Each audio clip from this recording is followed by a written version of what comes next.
Hi there, and welcome to our training session on how to get the most out of the company portal. My name is Emma, and my colleague Laura is here with me as well, and she's going to be the one to take us through the training today. So she's going to show us how to access the company portal and the information that's available in the corporate reports. It's a really useful tool to be able to see at a glance where your staff are on their education journey. They could have designations already available that they haven't applied for, and you can also see if they're up to date with their CPD. She's also going to show us how to enroll your staff on seminars and exams, which is really easy to do once you know how. And then we'll go through some questions at the end. So over to you, Laura. Thanks so much, Emma. Hi, everyone. Thanks for coming today. Like Emma said, my name is Laura Kelly, and I'm the CPD IT lead here in LIA. I'm going to talk you through the company portal here now in a brief training session. So we'll just have a quick overview of what we're going to cover. We're just going to do an introduction to the company portal. I'll explain exactly what that is.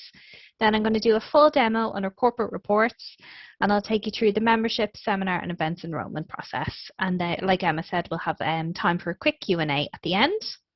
So just on the introduction, so what exactly is our corporate portal? The corporate portal is a member benefit that we provide to our corporates.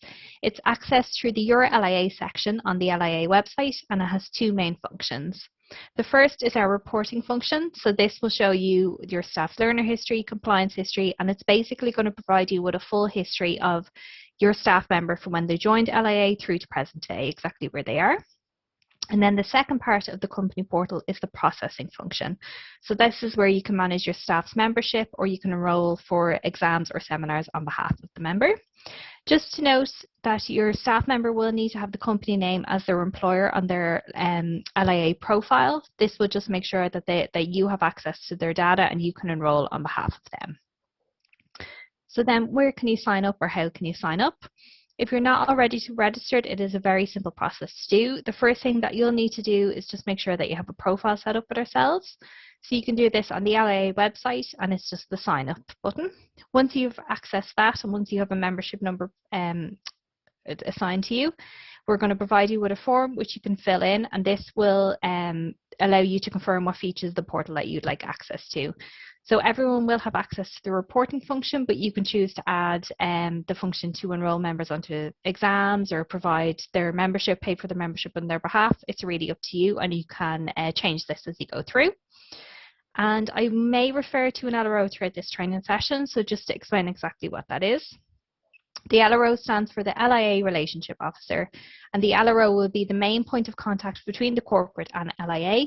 The LRO will basically act as the authorised person for sign off on application forms, or just to confirm that they have access to the staff members' LIA information. So now we're going to go through the corporate reports. So the corporate reports are updated daily, usually around 4 o'clock, 5 o'clock in the morning. So that's just something to keep in mind. If you are adding a staff member onto the company portal today, you won't be able to see the data on the reports until tomorrow morning. The reports themselves will provide information on module registrations, exam results, designations and qualifications awarded to your staff, the LIA seminar enrollments, so the seminars that the staff member has attended, and then a full CPD compliance. These are all accessed through Your LIA, so I'm just going to take you through there now. You're on Your LIA, you'll come to the company portal section here, and the company reports are listed here. Then the reports are actually on a separate tab, so we'll click into those now. And once they open, the first thing that you should do is just look at the filter. So you can change the dates depending on the criteria that you're looking for in your reports. So these can be done through entering the dates here in the calendar function, or you can do a drag and drop here, or else on the right hand side there is a section that is the filter, which is here. So you can just filter through whatever suits yourself. I'll just take you through each tab just to explain to you what data is available and how to filter it down. So on the module registrations, you can see that it's the member's name, their membership number registered with LIA, the module that they were registered on, the enrollment date that the member was enrolled on, and their exam date. So you can look through here, you can filter it by name, by member number, or by module. And you can also use the graph here on the right hand side, which will show you the data. So for example, the most popular enrollment is the QFA regulation enrollment on our test site here. And when you click on this, it's going to filter down to every single member that was enrolled on a QFA regulation module. So this is just particularly between the date of 2015 through to next year, because keeping in mind that you may have members that are enrolled on exams in the future. Then on the exam results tab, what this is going to show you is every single module that was registered for, and then the results from the staff member in question. So just to keep in mind that this is test data, so it's not going to be entirely accurate.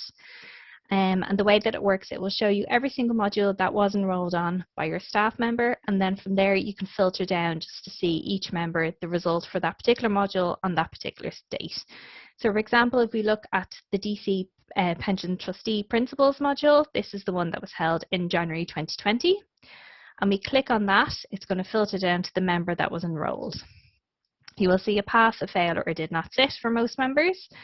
Just to unfilter anything in this data, just click on the same tab that you clicked on and it will show you all the data again. So you'll see here that there's a pass, a fail, and a did not sit for these. These are just our test data again, so everything on your side will probably be filled out. Anything within our reports can be exported out to Excel, just using the 3 ellipses that's here and then export data. So you can export anything on this tab or any other tab, whatever suits yourself. Then on the designation side, again, you can just filter down by date, or you can pull this, or you can filter on the right-hand side. And the way that this designation tab works, again, it's full name, the designation letters that are awarded to member, the full designation name, the date it was awarded, and the status. So the status could be active, available, or removed. And again, you can just filter down by using these tabs here. So active means that the designation is fully up to date, it is awarded to your staff member and it is active. Removed means that the member held the designation but it was removed. So that could be through lapsing of membership or CPD wasn't submitted for the year. You can see the remove date will populate here, so it will give you a good indication just if you want to maybe discuss with LIA how you want to reinstate the designation, that kind of thing. And then the available tab, this one is very handy just to see who exactly has qualified for a designation but has not yet applied for it. Again, if you just want to see all the data again, just untick the button that you've just ticked and it will populate everything again. And on the right hand side, you can also do it by designation. So you'll see here that this designation in particular, if you hover over it, is the Life Assurance APA. And then when you click into the individual tabs, you can see the member who, say for example, the orange is active. So we can see that there's 2 members with APA Life Assurance, which are active. Click into this. This is 1 member, APA Life Insurance as available. Again, this can be fully exported out to Excel. Then on our qualifications tab, you can see the qualifications that were awarded to members, and again, the date that they were awarded. Our seminars tab will show you all the LIA seminars that have been enrolled on by your staff and attended. And then our CPD tab then will show you the CPD that has been completed to date or submitted to date. So if you do the drop down here, you can see all the CPD years that are available to view. So if you look for 2020, for example, you can filter it down by anyone who is fully compliant, or you can filter it by anyone who is not compliant. Then just on the submission status here, I'll just quickly explain what these are. So submitted means that the member has fully submitted an annual return and it is fully compliant. Submitted with SF stands for submitted with shortfall. This means that a member has fully submitted an annual return, but the return was short. So it could have been short in ethics, a total, or even in the relevancy requirement. And then missed basically means that the member did not submit an annual return. You can delve down deeper then into each of the categories here if you look at the breakdown section. And you can also see how a member is getting on with their current CPD requirement by going into the current CPD year. And we'll just pick 1 member and I'll just explain to you exactly how the breakdown works. So you'll have 3 tabs for each member, a required tab, a gap tab, and a completed tab. The required tab will show you what the member has to do that year.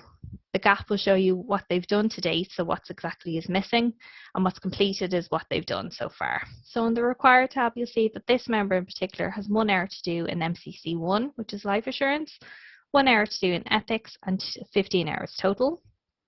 The gap, you'll see she's 14 hours left to do, and 1 hour left to do in ethics. But you'll see that our MCC1 has gone to 0 because she's done 1 hour relevant to that. And then again, the completed, you'll see the 1 hour has been done and she has 1 hour total done to date. Again, this can be exported out to Excel if it's easier for you, even if you want to filter it or send it on to your colleagues or something like that. So just click the Export Data button here. This will come up. It will ask you exactly what you want. So what you'll want to do is just do the summarized data. Otherwise, it will just pull in kind of different tabs that you're not looking for. You click Export and it will tell you up here it's successfully exported, and then your Excel document will be available to open there. So that's exactly how the reports work. They are refreshed daily, like I said, so you will have up-to-date information. We do refresh them first thing on exam dates, that kind of thing, so you can see exactly the exam results for when members say passed, they failed, they did not sit, and then their designations will also be updated on that date. So I'll just take you back in now to our presentation just to continue. Okay, so I'm just going to talk you through our company portal on the membership side. So the membership process is ideal for monthly renewals, adding new members, keeping your company list up to date. Just some tips on this. The renewals in the company portal are 2 months in advance. So in March, you will see your staff that are due renewal in May. You will select those that you wish to cover the cost for in March, and then you receive the invoice on the 1st of May, so the first working date of the month in May. This will basically mean that your members will never lapse. So that's kind of the reason behind it. The CPD department here in LIA will be in touch with you each exam term just to advise the members that are due to receive designations. So this will just mean that you'll have a bit of time just to pop the member on the company invoice, so their designation will trigger when the results are out. So it's very handy. And then just to bear in mind that as the membership process works on a monthly basis in the corporate portal, just for quick reinstatement, so if somebody is lapsed and you want to get them reinstated as soon as possible, just contact us directly here in LIA and we'll be able to do that process within the day rather than you having to wait for the following month for that member to go from lapsed to qualified. Just talk you through briefly just how the monthly membership works in the renewals. So this will just give you a brief idea how the screen will look and everything, just if you go to do it. So each month you'll receive a reminder from our membership department just to log into the corporate portal to approve your staff for the membership. So when you're in the corporate portal, just select the second tab down, which is called Manage Memberships. When you go in there, you'll just select the current tab, the first tab, which is called Current Membership Pro Forma. So that's the default tab, the one that will open straight away. Then just make sure to review the notice along the top. So this will change each month. So you'll see here that this particular tab will show you anyone who's due renewal on the 1st of June, and you will have until the April 30th to select or reject the staff that you don't want to include or you do want to include. All you need to do to cover the cost is just make sure that you've ticked the member so they show as approved for company payment with a blue tick in the box next to their line. This means that the cost will be covered and they'll appear on your company invoice the following month. You just leave the tick box blank then if you do not wish to cover the cost of the staff's member, their membership, and they'll receive an invoice then at the first of the following month. Just make sure all along that you're saving the page on the top or the bottom, and this will just make sure that any of the updates or changes that you make will be saved along the way. If you do wish to move a student to a fee-paying member, all you need to do is scroll down to the section that's titled Visitors and Students. They'll appear in name order, just to keep that in mind. So if you have a couple of them, just make sure you're going through the pages along the bottom, and then you just tick the Approve for Company Payment box on the top or the bottom of the page. If you want to remove a member from a company invoice, so if an individual appears on your list who's no longer with your company, you can remove them by selecting the button that's highlighted below. The member will be removed and they'll be invoiced directly then at their next renewal. If you've accidentally removed a member, so if they haven't actually left the company, you just don't want to include them on the company invoice, you can re-add them by going to the Re-add Company List tab. So these will show any of the members that have been removed from the company listing, and you can re-add them by selecting the button. Just to note, when you do remove somebody from the company listing, the member themselves will receive an email just for them to log into their LIA to update their details. So if the member no longer appears on that tab, it's because they've gone in, they've updated their details, and you'll no longer be able to see them. Now we'll just quickly go through the corporate portal, so how to enroll somebody onto a seminar or an exam. So this particular process that I'm going to do, I'm just going to cover the seminar process, but the exam process mirrors it, so it's the exact same system. So just some tips on this. If you cannot find a member during the enrollment process, it may be because the member doesn't have the company listed as their employer, so they'll need to log into your LIA just to approve this. And the corporate portal will advise you if a member is already enrolled on a seminar or an exam, so there's no risk of duplication. So just if you're doing the process and you're not too sure if you've enrolled that particular member, if you pull them up again, it will let you know that they're already enrolled. So now just on the seminar process. When you're in the corporate portal, there's a tab along the top called Seminar Registration. So you'll just click into that. And there's a particular tab that you'll just need to go into for all LRO enrollments. And this is called LRO Enrollment Register Staff. So just click on the Register Staff button. You can find the member then in the search bar using their name, their email address, or their LIA member number if you have it to hand. Just use the mouse to select the display line, so it will go to purple, then press continue to move into the next step. Once you're there, you'll be brought to our seminar process tab, so you'll just need to select the exact seminar that you want, the type of seminar that you wish to enroll your staff on, select the seminar topic so you can do as many as you like in one process. Then when you've finished selecting the relevant modules, just scroll down to the end of the page and select submit. Once you're there, you'll see the chosen events that you've put you're enrolling the member on. So you can just do a quick review here just to make sure that you've the correct member and all the seminars that they wish to attend. You can add a PO at this point if you do use that, and then submit the seminar registration. Your staff will now be free to attend that seminar, so their LMS will be updated with the seminar that you've enrolled them on, and then you'll receive the invoice for that billing the first of the following month. So that's it just on our enrollment process. Like I said, the exam enrollment is exactly the same, so we'll mirror that process the step by step. And now we'll just jump into the Q&A if we have any questions. That's great. Thanks so much for that, Laura. There's a lot of information there, so this will be made available on our everybody needs to refer back to it. Just it'll be there available for them. So just a couple of things that we do get asked. Just if somebody in your company is seeking access to the portal, is this approved by somebody just from a data protection point of view? Because obviously they have access to people's education history. So who would approve that, or how does that work? Yeah, no bother. So we would have a particular form that the member would have to fill in. So it would be a declaration just to declare. And then obviously all the members that are registered to the company, they're declaring once they add the company name to their profile, that particular LRO, so the person who signed the declaration, will have access to their data. So if you do have somebody particularly in the company that doesn't really wish to share their data, just make sure that the company name is not listed on their profile. But you do need to sign up, fill in a declaration form, that kind of thing. So if you do want to register and you're not currently registered, just contact the queries email, the main queries at lia.ie, and they'll be able to send you out a form and you can see all the data that you need to fill in from there. Perfect.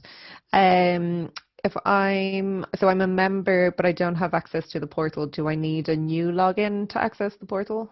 Okay, no bother. Yeah, so what we normally do with that is we'll just tag the company portal access onto your current member profile. So if you're a qualified member, you're doing CPD, that kind of thing, we can just tag it on. So when you log into your LIA, you'll be given an option like a drop-down menu, and you'll ask you to select either your profile to log into or the company profile. So that way you'll kind of be able to have both, so you won't need two separate logins. They'll be tagged onto one.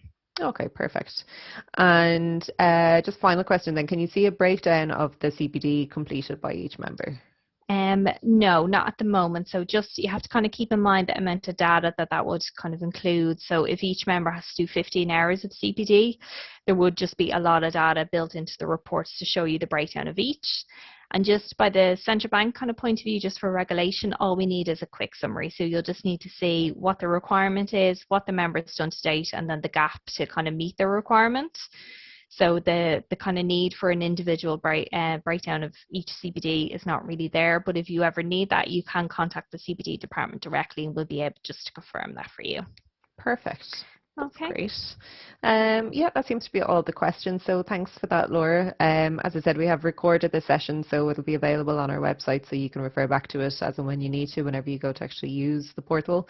But if you do have any questions at any stage, if you need any help with it, don't be afraid to get in touch with us. The best email address to use will be the queries one, so queries@lia.ie, and we'll be happy to help. So Great. Thanks for that. Thanks.